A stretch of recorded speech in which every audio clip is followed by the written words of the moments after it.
할렐루야! 오늘따라 제 목소리가 여러분들에게 더 잘 들리는 것 같은 느낌을 받습니다. 아마 음향을 담당하시는 분이 조금 볼륨을 올려놓으신 것 같은데 너무 불편하지 않을 정도로 여러분들에게 더 잘 들리는 것 같아서 좋습니다. 제가 요즘에 저뿐 아니고 운동 경기를 많이 봅니다. 시간이 많지 않기 때문에 풀타임을 다 챙겨보지 못합니다. 예선, 본선, 또 준결승전, 결승전, 그리고 처음부터 끝까지 다 챙겨보지는 못하고 보면은 하이라이트라고 해서 주요 장면들을 요약해서 보여주는 그런 영상들을 보곤 합니다. 그래서 우리나라 축구가 요즘 잘하고 있구나. 야구는 29년 만에 LG 트윈스가 우승을 했구나. 야, 나도 LG 트윈스 응원하다가 지쳤는데 그래서 요즘에 잘 프로야구 자체를 안 보는데 LG가 우승을 했다고? 이제 그런 것들. 이제 축구와 야구의 계절이 지나가고 농구와 배구의 계절이 시작되겠구나. 이제 이런 이제 생각을 했습니다. 그런데 축구가 보면요, 우리는 축구 선수를 모두 기억하지 않아요. 누굴 기억하냐면 그날 가장 뛰어난 활약을 펼친 사람, 주로 골인을 넣은 사람이죠. 또 골인을 멀티골, 해트트릭 이렇게 하면 그 선수가 틀림없이 그날 경기에 최우수 선수가 되는 겁니다. 그러면 경기가 끝났을 때 기자들이 그 선수를 붙잡고 인터뷰를 해요. 헛발질하고 좋은 기회를 날려버린 사람은 붙잡지 않습니다. 기회를 잘 살려서 어떻게든 골을 넣은 선수, 그 선수를 붙잡아 놓고 여러 가지로 인터뷰를 하는 것이죠. 모든 관심이 거기에 집중됩니다. 그러다 보니까 우리도 그 선수에게만 집중이 됩니다. 그런데 너무나 뻔하게 우리가 다 알고 있는 사실을 우리가 너무나 자주 놓치는데 어떤 선수가 슛! 골인 하면 잘한 거죠. 그것도 못하는 선수가 많은데 잘한 건데 그 잘하는 선수 혼자서 골인을 넣을 수 있었을까? 축구는 골키퍼를 포함해서 11명 대 11명이 경기장에서 뛰면서 운동을 합니다. 그런데 이쪽은 10명이 퇴장을 당했어요. 나 혼자야. 그리고 저쪽은 그냥 11명이 다 있어. 그래도 괜찮아. 내가 워낙 슈퍼스타니까 내가 모든 선수들을 다 제쳐가지고 뚫고 들어가서 골인을 넣을 수 있어? 불가능입니다.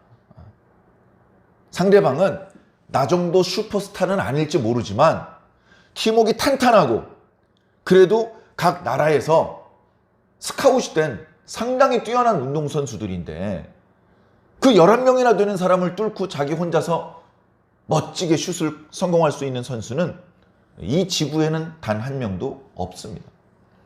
그래서 축구 선수들 중에 우리가 좋아하는 손흥민 선수도 마찬가지고요.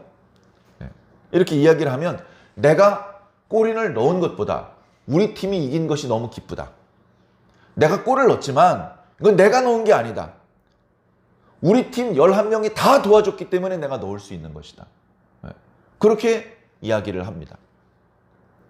그라운드에서 뛰지는 않지만 감독의 역할이 얼마나 중요합니까?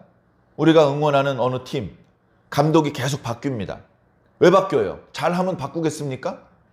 잘 못하니까 바꾸는 것이죠. 그래 바뀌고 좀 쓸만한 감독이 들어오면 선수들이 갑자기 잘하는 게 아닌데 팀 분위기가 달라지고 성적이 쭉 올라가는 겁니다. 그래서 감독은 그 그라운드 위에서 함께 뛰지는 않지만 감독도 승리를 위해서 너무나 중요합니다. 어떤 선수는 그라운드 위에서 뛸 기회가 안 주어져요. 워낙 주전 선수들, 스타팅 멤버들이 체력도 좋고 부상도 없고 지금 경기를 잘 풀어나가고 있기 때문에 벤치만 지키고 있습니다.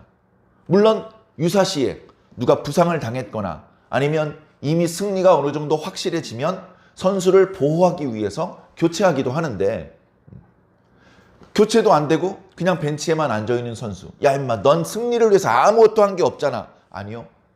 그 친구도 한 게 있어요. 심지어 그 팀 소속 축구 선수가 아닌 관중들도 한 일이 있습니다. 우리가 그런 말 하잖아요. 뭐 우리 한국 축구 대표팀, 국가대표팀을 응원하는 응원단을 뭐 붉은 악마라고, 악마는 물론 좋은 의미는 아닙니다만 붉은 악마라는 이제 이름이 붙어 있지 않습니까? 그 붉은 악마는 12번째 선수라는 거예요. 그라운드엔 12명이 들어가면 안 됩니다. 11명까지만 들어갈 수 있습니다. 감독도 못 들어갑니다. 그런데 12번째 선수 붉은 악마가 응원을 하면 선수들이 사기가 올라가고 실수를 했지만 금방 마음을 다잡을 수 있고, 그러니까 뭐예요? 승리를 했다는 얘기는 어떤 슈퍼스타 한 명, 두 명이 패스를 잘 주고받고 해서 멋지게 묘기를 부려가지고 골인을 많이 넣어가지고 이게 아닌 거예요. 모든 사람들, 선수를 비롯해서 감독과 심지어 관중들까지 힘을 모았기 때문에 승리한 겁니다. 야구를 한번 생각해 볼래요? 야구 자기 혼자 이길 수 있습니까? 야구는 9명 대 9명이 싸우는 거죠. 물론 다른 선수의 도움이 없이도 자기 혼자 홈런을 치면 1득점 할 수 있어요. 1득점 하는 것으로 무조건 이기는 보장은 없습니다. 그리고 그 1득점도 자기 순수한 혼자만의 힘이 아니에요. 자기 앞에 무수히 많은 선수들이 상대 투수와 씨름을 하면서 힘을 빼놓았기 때문에 자기에게 홈런을 칠 수 있는 기회가 주어지는 것입니다.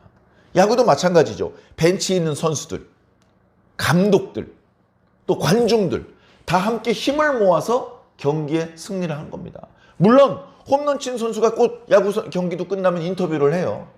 그러나 스포츠가 뭔지 아는 선수는 제가 좀 하죠. 제가 연습 꽤나 했습니다. 이제야 저를 알아봐 주시네요. 이렇게 말하는 선수 없습니다. 모두 뭐라 그럽니까?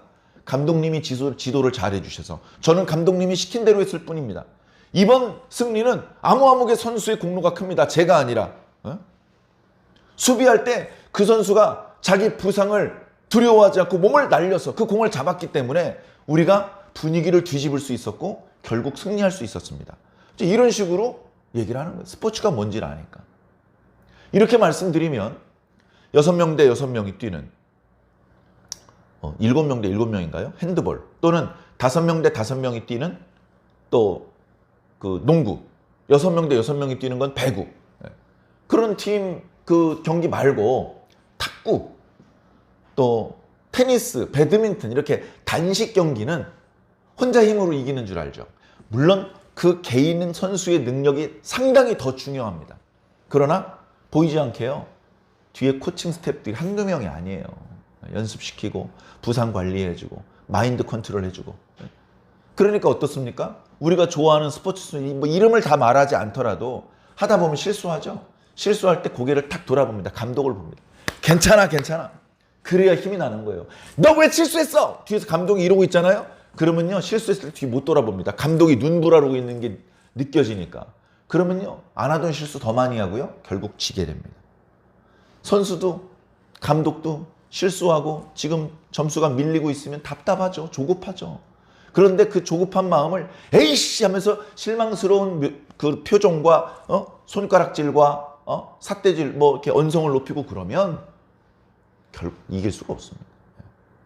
이기면 제가 좀 밀리고 있었는데 감독님이 괜찮다고 해주셔서 제가 다시 한번 용기를 낼 수 있었습니다. 그래서 이기는 거예요. 결국 스포츠는 누가 걸출한 어떤 사람 한 명이 모든 것을 뒤집는 게 아니고 결국은 많은 사람들이 서로 도와서 승리를 일궈내는 거예요. 승리를. 물론 조금 더 많이 기여한 사람도 있고 조금 덜 기여한 사람도 있죠. 배구에서요. 스파이크 한 대도 때리지 못하는 선수가 있습니다. 아니 저렇게 키가 작은데 어떻게 배구 선수가 됐지? 근데 그 선수는요. 수비 능력이요. 수비 능력이 아주 천부적인 능력을 타고난 그런 선수들이 각 팀에 한 명씩 또 있습니다. 골키퍼는요. 간혹 골인을 넣는 경우도 있지만 골인하고는 거리가 멀어요. 그러나 골키퍼가 선방을 한번 하면 골인을 한 골 넣은 거나 마찬가지거든요. 대부분 골키퍼한테는 별로 조명이 가지 않습니다. 골인을 넣고 막 기뻐하고 막 세레모니를 하는 그 선수한테 모든 이제 관심이 시선이 집중되는데 사실은 팀이라는 거죠. 팀이라는 겁니다. 그게 너무 중요한 거예요.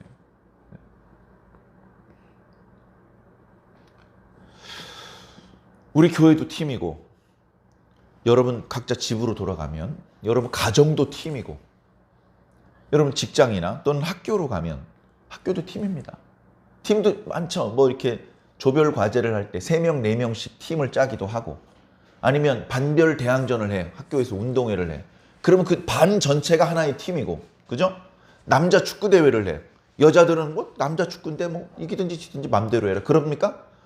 남자 축구가 저도 기분 나빠요, 여학생이. 그러니까 같이 응원을 해주는 거예요.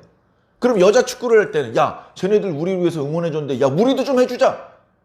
그렇게 될 때 잘 돌아가는 학급이 되는 겁니다. 그러다가 학교 대항전도 하죠? 그죠? 학교 대항전, 축구 대회도 하고 야구 대회도 하고. 그러다가 어떻습니까? 야, 우리 학교가 우리 도 대표로 전국 대회 나간대. 그러면 경쟁자였는데 갑자기 다 응원해 줍니다. 나는 그 학교에 뭐 우리 자녀를 입학시킨 적도 없고 내가 거기 졸업하지도 않았어. 그런데 그 학교가 우승했다 그러면 기분 좋아요. 야, 전라북도가 우승했대. 이게 몇 년 만이야? 그게 공동체 의식입니다. 그게 공동체 의식이에요. 하나님의 역사에도요, 똑같은 역사들이 작용합니다. 눈에 보이는 건요, 선지자가 눈에 보여요. 선지자 혼자 뭘 할 수 있습니까? 선지자 혼자 아무것도 할 수 없어요. 자, 하나님의 말씀이 하나님께로부터 우리들에게 전달되는 이 과정, 너무너무나 중요합니다. 여러분들은 어느 정도로 그것이 중요하다고 느끼는지 잘 모르겠습니다만, 여러분들이 느끼는 것보다 훨씬 중요합니다. 하나님의 말씀이 사람에게 들어가는 거 너무너무나 중요합니다. 어저께 묵상했던 말씀에도 나왔고, 오늘 그 중에 한 부분을 예배 시작 전에 교독 묵도 말씀으로 읽었는데요. 하나님의 말씀을 귀로 듣고 잘 듣고 명심하고 마음속에 보관을 했다가 적절한 순간에 말을 해야 돼요. 거기까지 가면 말씀이 그 사람 속에 들어간 거예요. 그 저번 주일엔 그런 말씀도 드렸던 것 같아요. 말씀을 잘 듣고 가져라. 말씀을 가졌으면 써라. 사용할 줄 알아야 됩니다. 말씀을. 권능을 주셨으면 권능을 쓸 줄 알아야 돼요.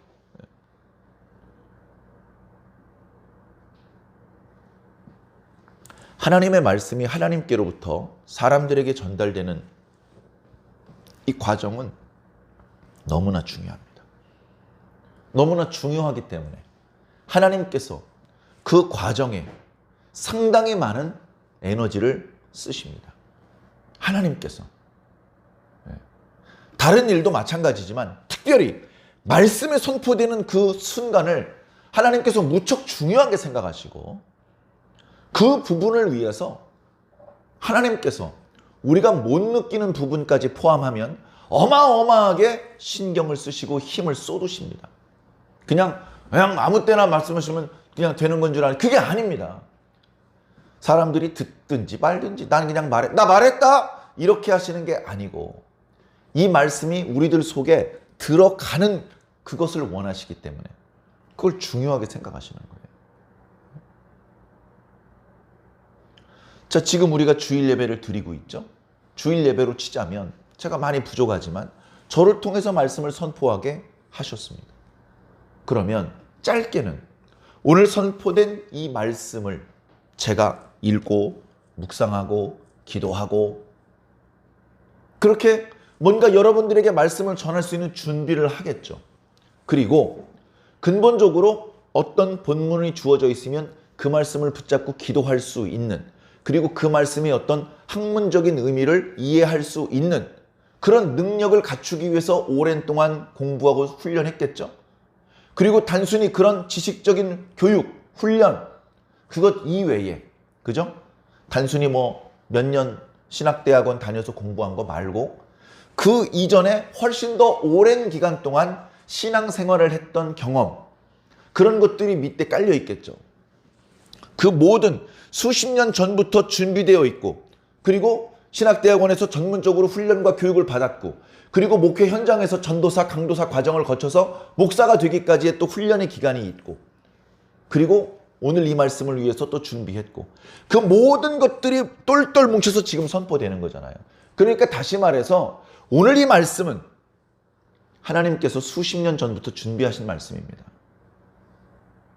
그런데 이 말씀이 뭐 아무 때나 말씀하셔도 되는 거라고요? 하나님께서 우리가 상상하는 그 이상으로 준비하고 계신다고요. 제가 어렸을 때 주일학교 다닐 때 저를 지도했던 선생님이 있습니다. 중고등부 때 저를 지도했던 선생님이 있습니다. 그분들이 없이 제가 지금 여기 설 수 있었을까요? 저를 위해서 기도해 주시고, 저를 위해서 충고해 주시고, 저에게 말씀을 가르쳐 주시고, 그랬던 도움을 받지 않고서 저 혼자 통뼈라서 여기서 목사 노릇하고 있는 건가요? 아니라는 거예요. 제가 신학대학원에 갔습니다. 강의 때마다 눈물이 나게 강의하시는 분이 있어요. 그런 분 없이 제가 여기서 목사 노릇하고 있는 거냐고요. 저 한 명을 만들기 위해서 하나님께서는 수십 년 전부터 수천, 수만 명을 동원하셔서 저를 만드셨습니다. 그런데 지금 이 시간 선포되는 이 말씀이 뭐 별거 아니라고요? 그럴 수 있냐고요? 그렇지 않습니다. 하나님께서는 지금 이렇게 말씀이 선포되는 순간을 엄청나게 중요하게 생각하십니다. 여러분들이 말씀을 들을 때 좀 더 옷깃을 여미시기 바랍니다. 옷깃을 여미고 정신을 집중하시기 바랍니다. 하나님께서 수천 명, 수만 명을 동원하시고 수십 년 전부터 준비하셨던 말씀이 오늘 선포되는데 아유 놓치면 안 되지. 그런 마음이 좀 있어야 할 줄로 믿습니다. 도와줘야 돼요. 말씀이 잘 전파되도록 도와줘야 돼요. 이건 김 목사를 도와주는 일이 아닙니다. 이거 하나님을 도와드리는 일이에요. 아유 하나님 능력 많으신데 뭐 혼자서 알아서 잘하시겠지 뭐. 그렇지 않습니다. 제가 조금 다른 말씀 드릴게요. 지금 이게 중요하기 때문에 자꾸 반복하는 것 같습니다.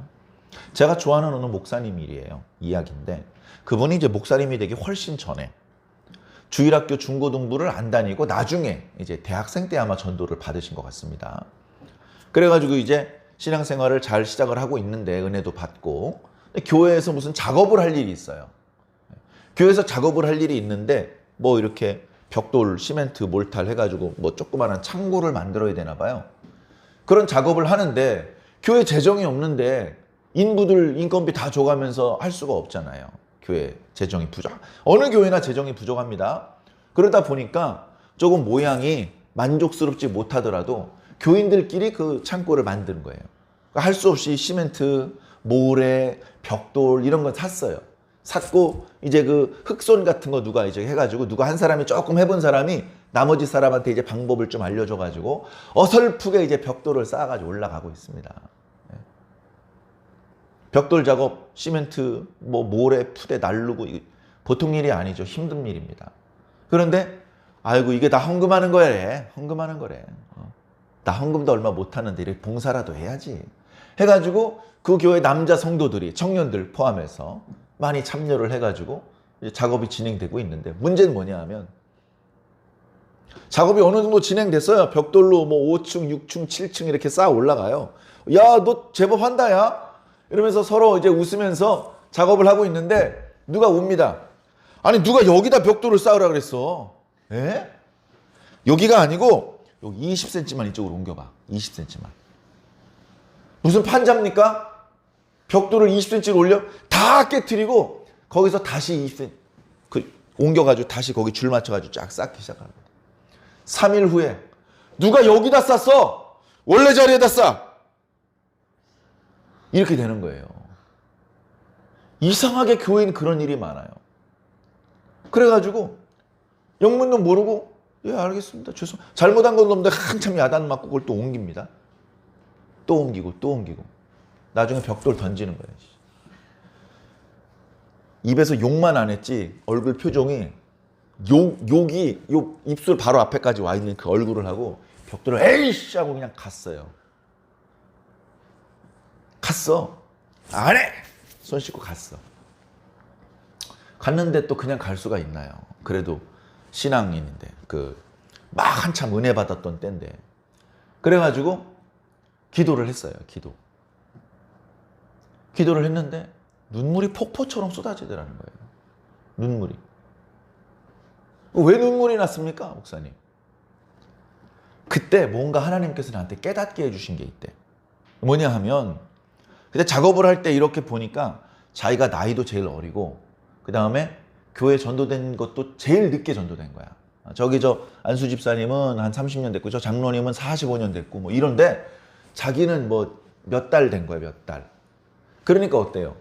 그분들하고 같이 놀기에는 너무 공로가 없잖아. 너무 공로가 없잖아. 빠른 시간 안에 공로를 세워주려면 벽돌을 막 옮겨야 되는 거예요. 벽돌을. 그때부터는 벽돌을 옮기라 그러면 너무 감사하더라는 거예요. 너무 감사하더라고요. 늦게 나온 자기를 배려해서 이렇게 작업이, 이거 금방 끝날 작업이 막 늘어지고 더 많이 봉사할 수 있게 되었다고 너무 감사하는 거예요. 주회를 하다가 마음이 상하면 성질을 낼 게 아니라 기도를 해야 되는 것 같습니다. 기도를. 기도를 해야 됩니다. 우리 교회는 그렇게 큰 교회도 아닙니다. 성도들도 많지 않습니다. 개척교회, 작은 교회가 다 그렇듯이 목사님 혼자서 다 해요.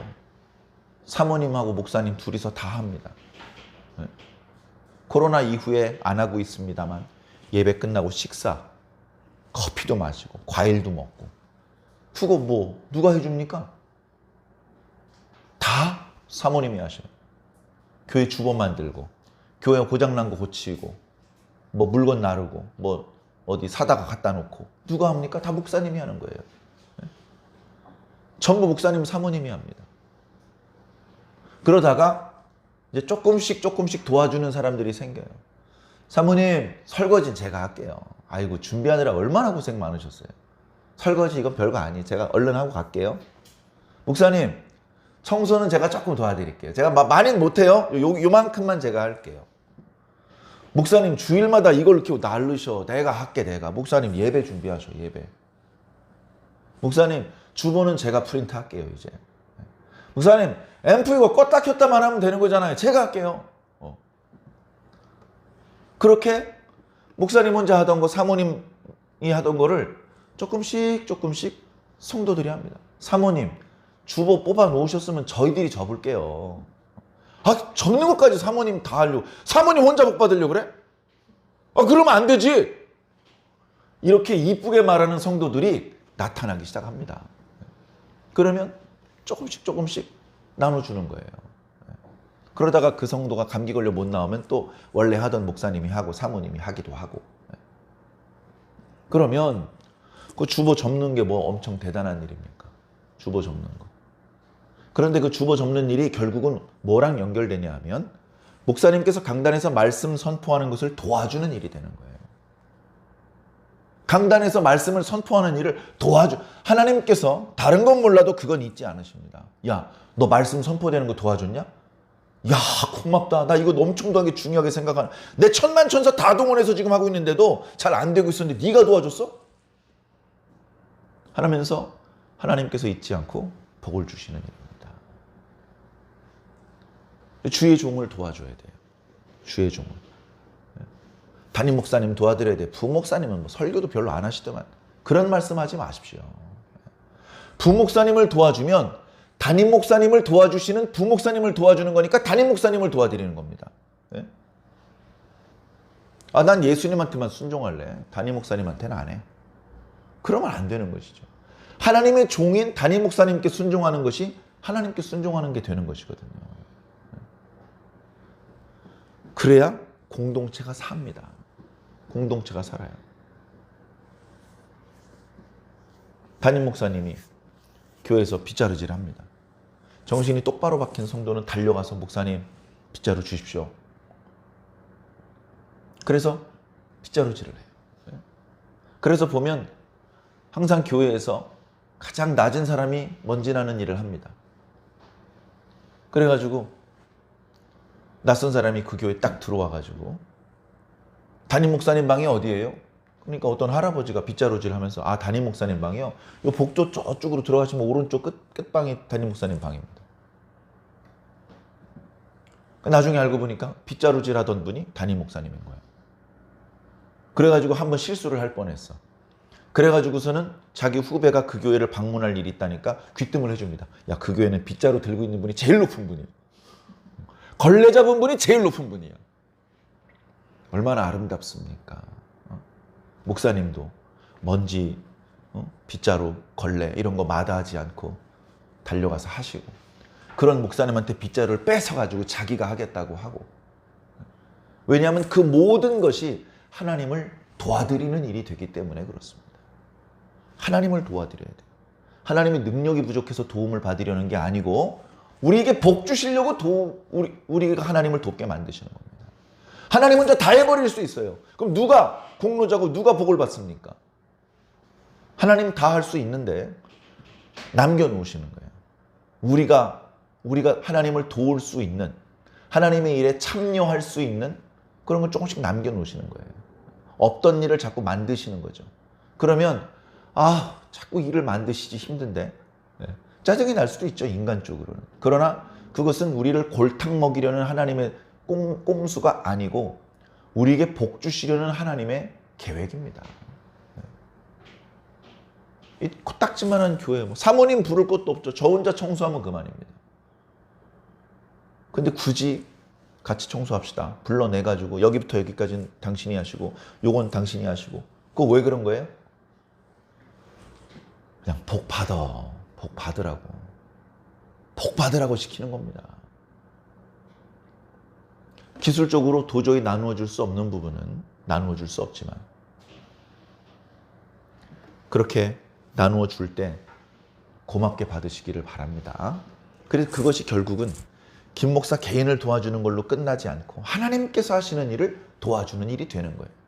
노예 모임 가서 뭘 하자고 합니다. 이 김 목사님 뭘 해주십시오. 우리 완주교회에서 이번에 이런 걸 좀 해주십시오. 그러면 기분 나쁘게 생각할 일이 아닌 것이죠. 노회장님을 도와주는 것은 노회장님을 통해서 일하시는 하나님을 도와주는 겁니다. 대회도 가도 마찬가지고 총회도 가도 마찬가지입니다. 참 감사하게도 우리 교회는 작고 저는 부족함이 많은데도 불구하고 지금 저는 노회에서도 대회에서도 그리고 총회에서도 임원이 되었습니다. 물론 정말 힘들고 어려운 중한 일들은 그 위에 총회장님, 부총회장님, 대회장님, 부대회장님, 서기, 회계 이런 분들이 이제 실무적인 일들을 많이 하시고 저는 그분들을 좀 옆에서 서포트해주는 정도의 일만 하고 있기는 하지만 그분들 일하는 걸 보면서 많이 배웁니다. 주의 일은 이렇게 하는구나. 양보하시고 희생하시네. 이렇게 해서 전체를 살려가시네. 이렇게 해서 하나님의 뜻을 이루어 가시네. 그걸 느낍니다. 그렇게 하지 않고 아무 일과 뒷짐지고 있고 남 일하면은 잘했네 못했네 평가만 하고 그리고 그 과정에서 이속만 챙기려는 사람이 있죠? 금방 드러납니다. 그게 숨겨지겠습니까? 그러면 겉으로는 얘기를 안 해도요 속으로 다 안 좋게 말합니다. 하나님께서, 사람도 아는데 하나님께서 모르실 리가 없죠. 하나님의 말씀이 전달되는 것은요 그만큼 중요합니다. 자, 어제까지 잠언 22장까지 말씀을 묵상하다가 잠깐 멈추고 오늘부터 11월 마지막 날까지는 스바냐 선지자의 말씀을 묵상할 것이고요. 그리고 12월 달이 되면 골로새서 말씀 묵상을 먼저 하고 그 다음에 남겨진 기간 동안에 잠언 말씀 나머지 부분들을 묵상을 할 그럴 예정에 있습니다. 자, 오늘 말씀에 보면요 하나님께서 말씀을 하셔요. 자, 하나님께서 말씀하시는 걸 누가 들어요? 들은 적 있어요? 우리가 직접 듣는 건 아니잖아요. 직접 듣는 사람이 있겠죠. 그 사람이 이제 스바냐예요. 스바냐. 하나님의 말씀을 스바냐는 직접 들었어. 그래서 오늘 말씀 2절에도 하나님의 말씀이 나에게 임하였다. 그렇게 표현하고 있어요. 그러니까 말씀이 하나님께로부터 사람으로 가는 건 너무너무나 중요해요. 그리고 거기서 멈추지 않아요. 그 말씀이 계속해서 유다와 예루살렘으로 전파되어야 돼요. 그래서 전파를 스바냐 선지자가 시켰겠죠. 그리고 하나님의 명에 의해서 기록까지 한 것입니다. 기록까지. 1절에 보니까 스바냐 선지자가 활동하던 시절은 유다가 멸망하기 직전이에요. 유다 왕 요시야 왕의 때입니다. 요시야 왕은 누구냐? 히스기야 왕의 아들이 있는데 나쁜 놈입니다. 자, 히스기야 왕의 아들이 므낫세라는 왕이 있었어요. 최고로 악질, 나쁜 왕입니다. 자기 아버지가 회복시켜 놓은 여호와 신앙을 완전히 박살내고 온 전국의 우상 숭배 문화가 창궐하도록 만든 장본인이 바로 므낫세입니다. 그리고 그의 아들이 아몬이죠. 아몬은 얼마 못 살았어요. 근데 아몬도 자기 아버지 므낫세를 닮았어. 할아버지 히스기야를 닮아야 되는데 아버지를 닮아서 우상숭배만 노래를 부르다가 일찍 죽었습니다. 그리고 그 아들이 요시야예요. 마지막 유다의 선한 왕. 그가 안타깝게도 일찍 죽었지만 그는 아주 어린 나이에 왕이 되었고 이제 나이가 들어서 스스로 나라를 통치하게 됐을 때 그때 강력하게 종교적으로 썩어 있는 유다를 다시 회복하는 일을 했어요. 종교적으로. 자기 할아버지, 자기 아버지가 만들어 놓은 온갖 우상들을 다 박살내고 그리고 그 우상 숭배에서 활동하던 제사장들이 있죠. 여호와의 제사장들 말고. 그 제사장들을 그 우상 숭배 때 사용했던 제단 위에 올려놓고 태워버렸어요. 그렇게 끔찍하게 다시는 우상 숭배의 우자도 꺼내지 못하게 만들었어요. 그리고 이 요시야가 죽은 이후에 유다는 급격하게 멸망하게 됩니다. 이때 자 히스기야 때, 뭐 요시야 때까지 이때까지 이 유다와 그 주변을 이렇게 통치하던 대제국이 있었는데 아수르라는 제국이에요. 아수르. 그런데 요시야가 왕이 되었을 때 그때 이제 아수르가 거의 힘을 잃었어. 아수르의 마지막 전성기를 구가하던 왕 아수르 바니팔이 죽자 이제 아수르는 사분오열됐고 새로운 신흥 강대국인 바벨론이 머리를 들기 시작을 했어요. 바벨론이 머리를 들면서 이제 유다가 멸망을 한 건데 요시야 선지자의 시대에는 요시야 왕의 시대에는 유다를 괴롭히고 간섭하는 강대국이 없었어요. 그래서 요시야가 비록 힘은 약했고 그 뭐 이렇게 활동 범위는 제약적이었지만 그러나 뭔가 개혁 정치를 할 수 있는 분위기는 조성이 됐었죠. 바로 이 요시야 왕의 시대에 스바냐가 활동을 했습니다. 그리고 1절에 보니까 이 스바냐도 히스기야의 현손이에요. 히스기야의 현손이야. 어떻게 보면 왕족이야, 왕족. 여기 므낫세가 장수를 했어요. 나쁜 놈이 오래 살았어. 나쁜 짓도 오래 했고 왕 재위 기간도 엄청 길었어요. 그래가지고 요시야는 1대, 2대, 3대 손이잖아요. 여기는 4대 손이에요. 4대 손. 그러니까 다른 계열이었죠. 다른 계열로. 그래가지고 왕족이었는데 그러다 보니까 뭔가 왕궁에서 벌어지는 일들, 제사장들, 선지자들 뭐 이런 것들에 대해서 잘 알고 있었죠. 그런 상황 속에서 말씀이 선포된 겁니다. 그 시대에 얼마나 많은 유다 사람들이 살고 있었겠습니까? 그런데 하필 수없이 많은 그 유다 사람들 중에 스바냐에게 하나님의 말씀이 임했을까? 스바냐라는 말의 뜻이요. 하나님께서 감추어 놓으셨다는 뜻이래요. 하나님께서 감추어 놓으셨다. 다 썩었어. 말만 유다 백성들이지 다 영적으로 썩었다고. 영적으로 썩었어. 그런데 썩지 않은 사람 하나를 하나님께서 감춰 놓으셨어요. 그게 스바냐라는 거예요. 그래서 스바냐를 통해서 이제 본격적으로 말씀이 선포됩니다. 2절 말씀 첫 마디가 뭐죠? 여호와께서 이르시되 내가 땅 위의 모든 것을 진멸하리라. 진멸은요 단 하나도 남겨놓지 않고 다 죽인다는 뜻이에요. 무서운 말씀입니다. 진멸이라는 말씀은.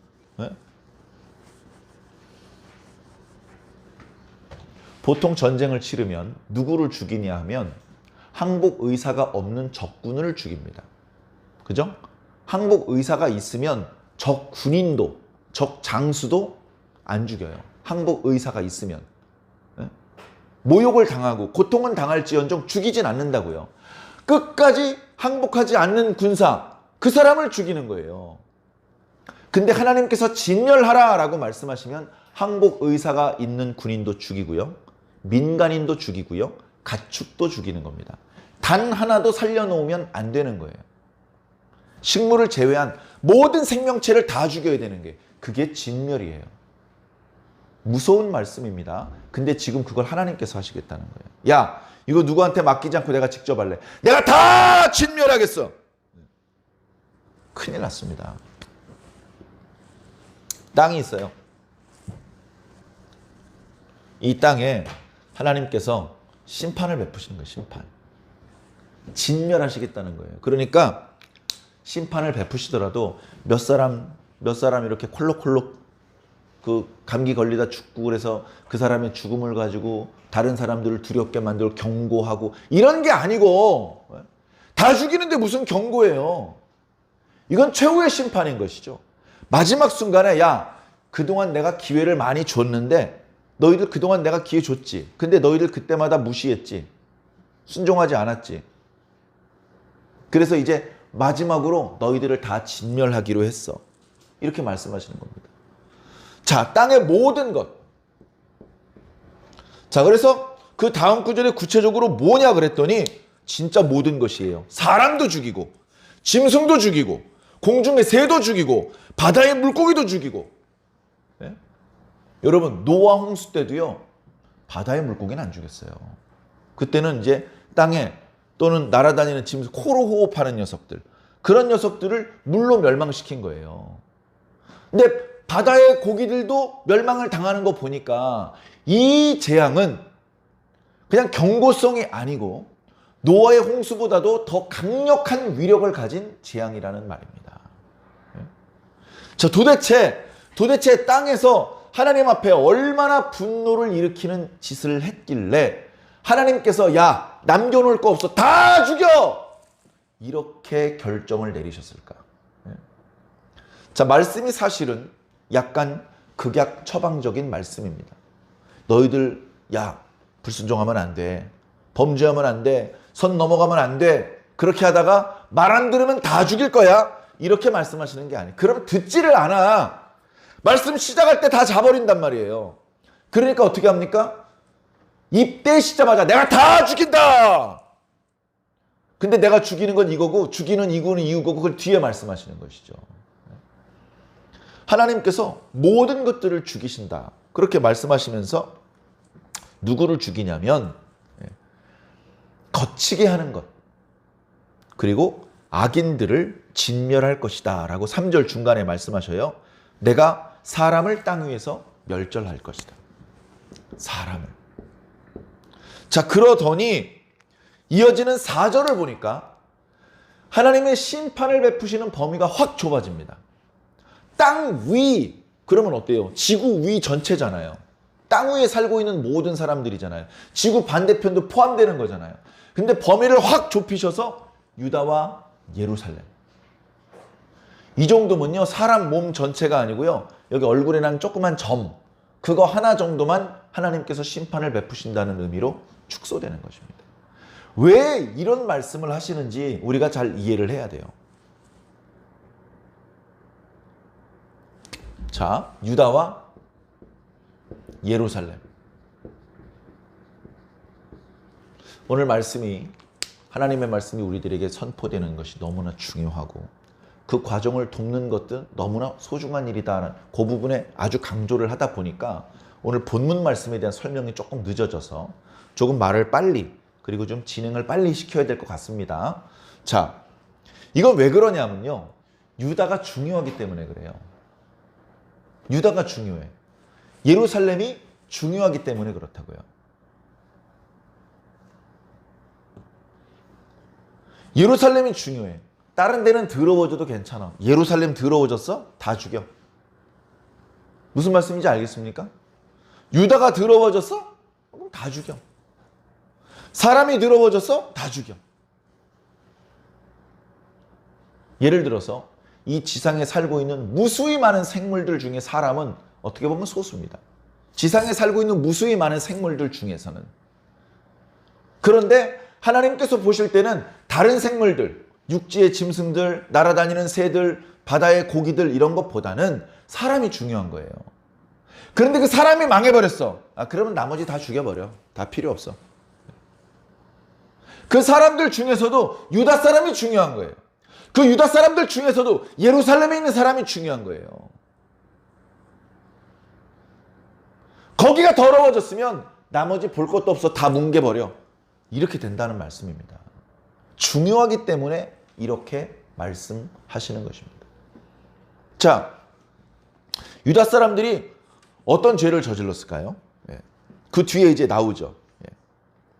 이들이 저지른 죄는요, 기본적으로 우상숭배입니다. 우상숭배. 우상숭배.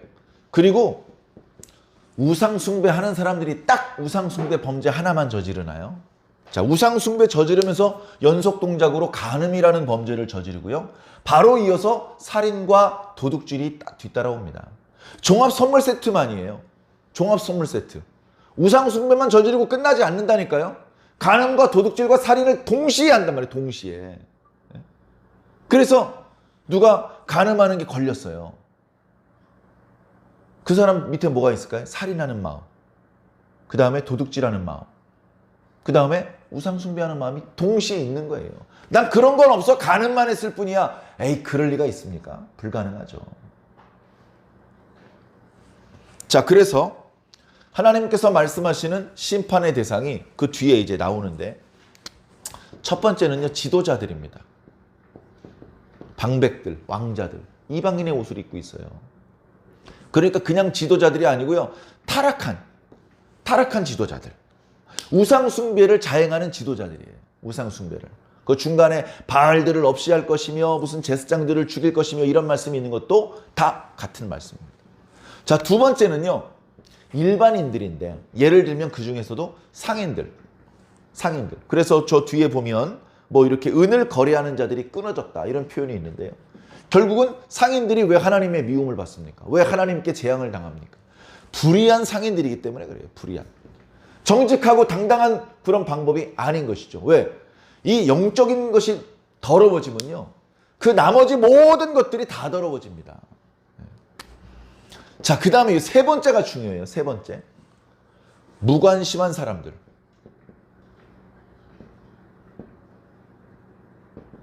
나는 하나님 섬기는 것도 게으르고 나 바알의 신전도 안 가. 그 하나님께서 재앙을 내리신데, 아이고 바알의 신전 안 가기 잘했네. 바알의 신전 안 가면 하나님의 재앙을 안 당할까요? 그게 아니라는 말씀입니다. 그게 아니라는 말씀이에요. 12절이 이 말씀입니다. 그때에 내가 예루살렘에서 찌꺼기같이 가라앉아서. 이 찌꺼기라는 말은요, 술을 만들 때 나오는 술찌꺼기를 말하는 겁니다. 술에 쩔어서 이런 뜻이랍니다. 술에 쩔어서 마음속에 이르기를 여호와께서는 복도 내리지 아니하며 화도 내리지 않는다. 이렇게 생각하는 놈을 등불 켜고 샅샅이 찾아서 반드시 멸망시키겠다는 겁니다. 나는 우상숭배 안 했어. 난 도둑질 안 했어. 근데 하나님 제대로 안 섬겼잖아. 하나님 제대로 안 섬겼잖아. 그러면 하나님의 심판의 대상이 된다는 것입니다. 7절에 보니까요, 주 여호와께서,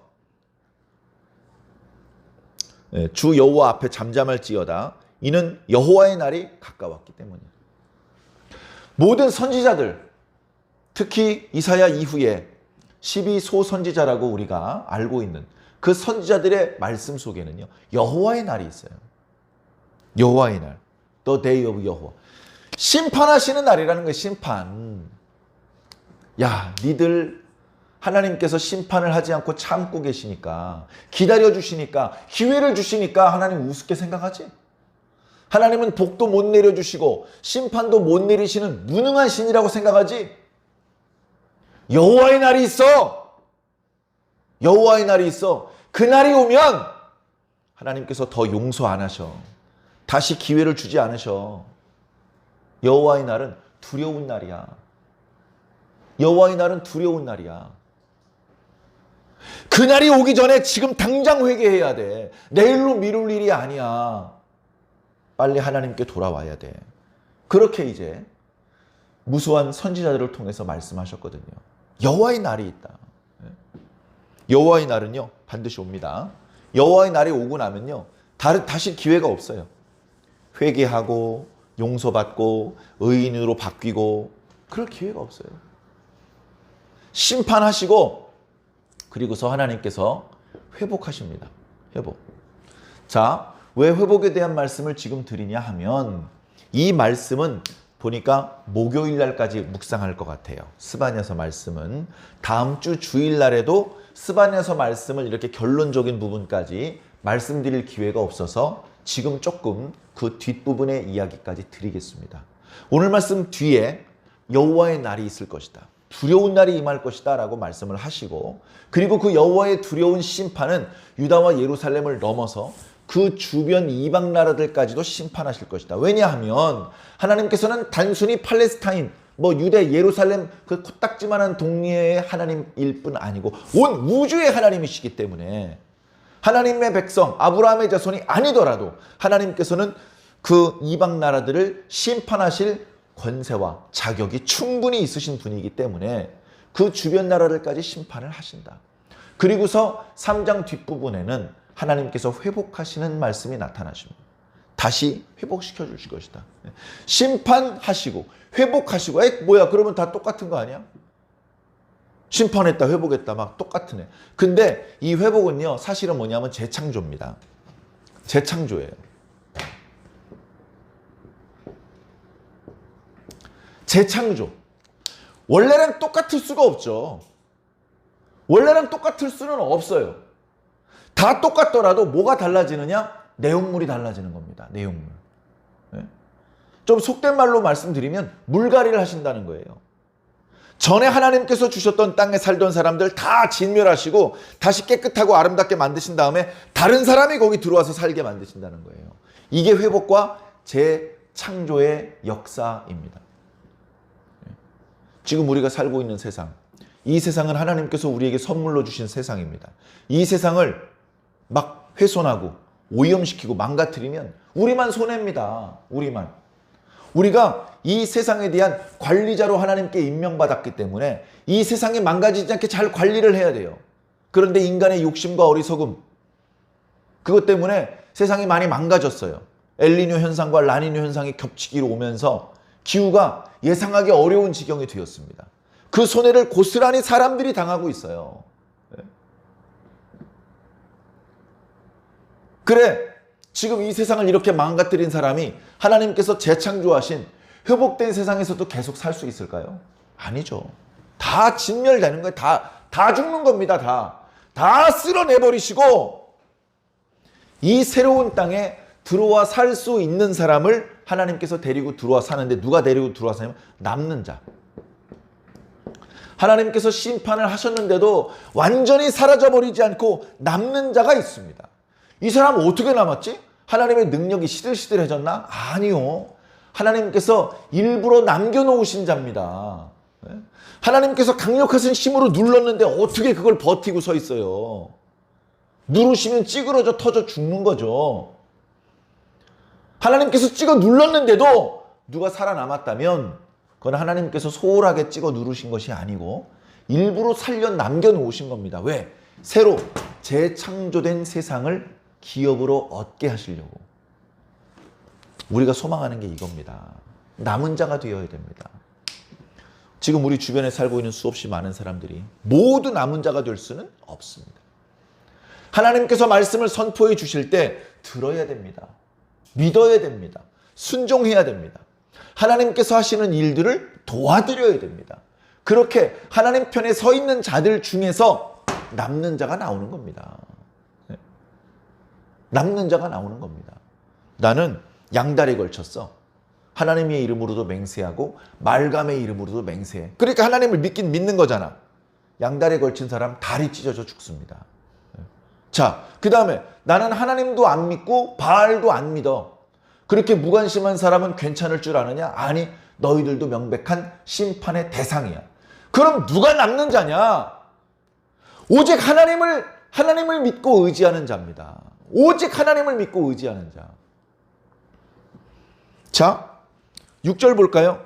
여호와를 배반하여 따르지 않는 자. 그러니까 나는 그냥 안 따랐을 뿐인데 그거 자체가 배반이야. 하나님의 심판을 피하고 남는 자가 되려면 하나님을 따르는 자가 되어야 됩니다. 이어지는 말씀, 여호와를 찾지도 아니하고 구하지도 아니하는 자들이 멸망을 당하니까 우리는 어떻게 해야 된다고요? 여호와를 찾아야죠. 여호와를 구해야죠. 말씀을 듣기를 원해야 되죠. 하나님의 이름을 부르면서 기도해야죠. 그게 살아남는 자. 지금 우리가 받은 선물보다 더 좋은 선물을 하나님께 기업으로 받을 자들의 상태인 것입니다. 지금 우리 각자의 모습을 돌아보세요. 자주 말씀드리지만 우리가 의외로 양다리 걸치는 경우들이 많이 있습니다.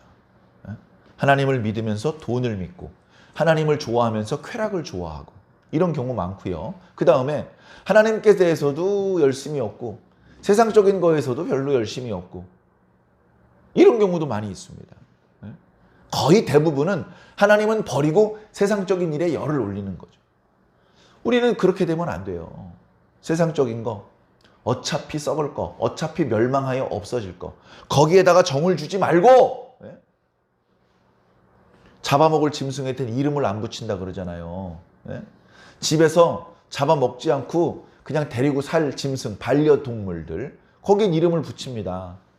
해피야, 뭐라고 이름을 붙이죠. 정을 붙이고.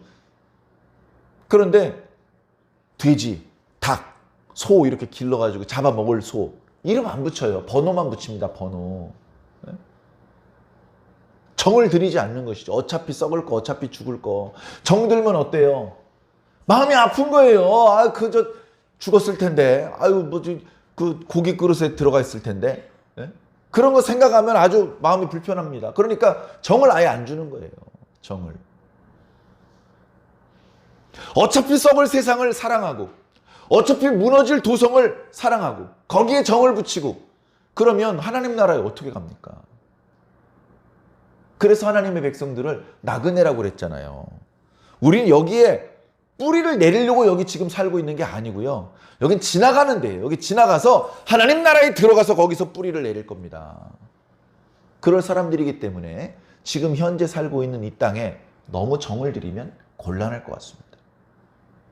변함이 없으신 하나님, 예수님, 성령님만을 믿으시고 사랑하시기를 예수님 이름으로 간절히 축원합니다. 아멘.